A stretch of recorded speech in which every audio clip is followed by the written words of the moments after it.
Olá, vamos para mais uma aula de redação. Vocês irão pegar o caderno 2 e vai abrir na disciplina de português, certo? Só que a aula é de redação, na página 15. Redação.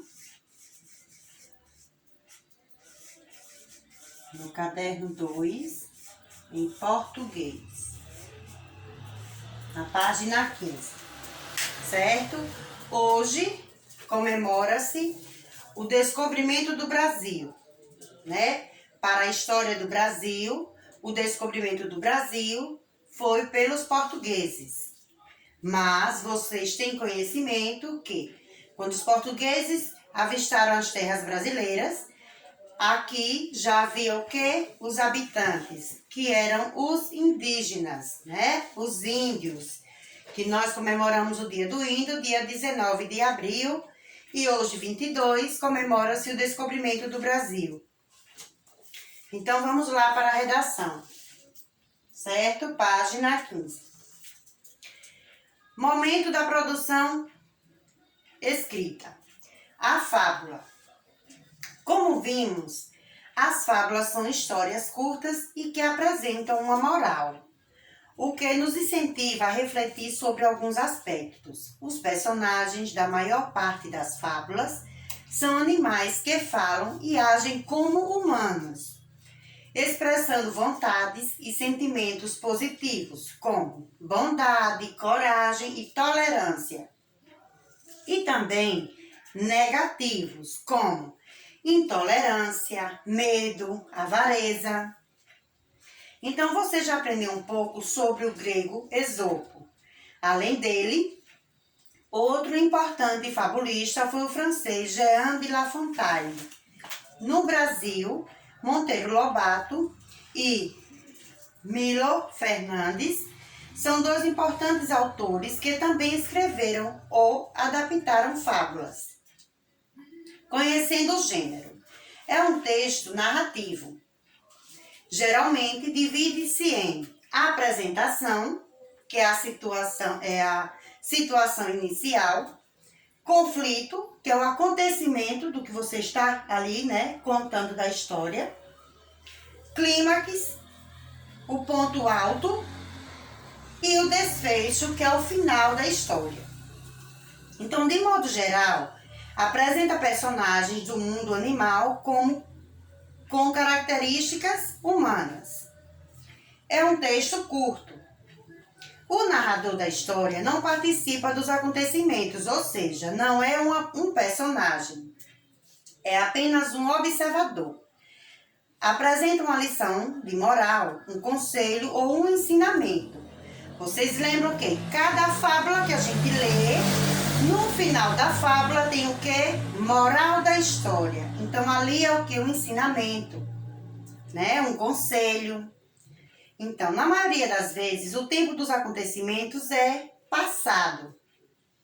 E são usadas expressões como um certo dia, em uma tarde de outono, certa vez. Então, sempre inicia com o quê? No verbo no passado, né? A história que a gente vai contar sempre no passado. Você sabia que uma fábula podem também aparecer diálogos? Esses diálogos recebem o nome de discurso direto. O discurso direto é a fala da personagem, geralmente acompanhada de travessão, né? Aquele travessão que nós usamos para iniciar alguma coisa. No caso, essa coisa é o quê? O diálogo. Usa-se esse travessão.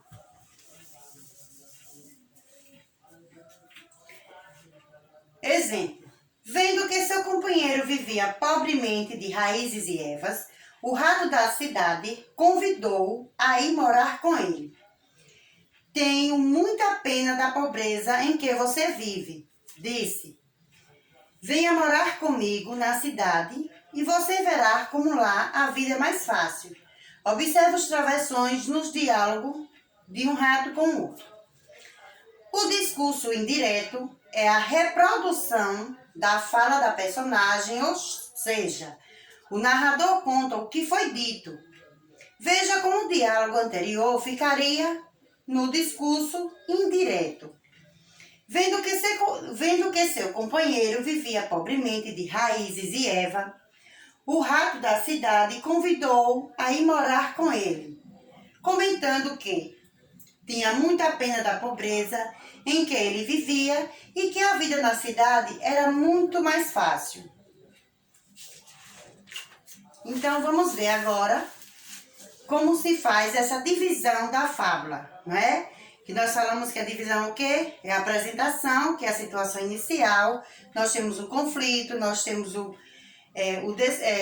clímax, nós temos o desfecho, que é o final, e nós temos o quê? A moral da história. Então, observe agora a divisão da fábula a seguir, escrevendo suas partes nos quadros correspondentes. Então, nessa página aqui, cada quadrinho desse você vai colocar se é o desfecho, se é a moral da história, certo? Se é a situação inicial, vai ser de acordo com cada trecho da fábula. Planejando a escrita. Chegou a sua vez de se tornar um fabulista. Aqui nós temos escrevendo e revisando. Então, aqui nós temos as figuras, não é? Então, nós temos o quê? A raposa e as uvas, o rato do campo e o rato da cidade, a cigarra e a formiga, que foram 3 fábulas que nós estudamos e todas elas têm o quê? A moral da história. Então, o que acontece? Você, em seguida, releia o texto escolhido e escreva a sua própria versão. Você pode, inclusive, alterar a moral da história. Então, vocês irão escolher uma dessas fábulas e vão reproduzir. E você pode até mudar a moral da história. Certo? A história você vai reproduzir, vai recriar. Então, vocês vão fazer essa parte no caderno, certo? Aí nós temos escrevendo e revisando. Para iniciar a sua escrita, faça um rascunho no seu texto em uma folha. Lembre-se de que é uma versão criativa de uma das fábulas já lida. Então, é uma dessas 3 fábulas que você vai escolher e vai recriar. Então, tem que ter o quê? A situação inicial. O narrador, observador, lembre-se de que o narrador não é a personagem, ele apenas observa e conta a história. O diálogo, que é o discurso direto, e uma moral no fim do texto.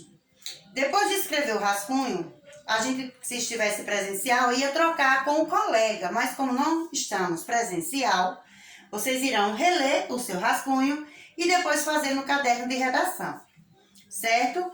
Aí nós temos, lendo fábulas. Chegou a hora de ler sua fábula para a turma. Então, logo mais vocês irão ler o que vocês criaram, recriaram dessa fábula, tá certo? Então, anotem aí as páginas que vocês irão responder, que é no caderno 2 em português, páginas a 16, a 18 e a 19, certo? Mais o caderno, que é da página que eu acabei de falar, que é da página 17, certo? O caderno começa na página 16 e vai até a página 17. Vou botar aqui página 17 para que vocês não esqueçam, tá certo? Então, até daqui a pouco, que eu quero ver a criação de vocês.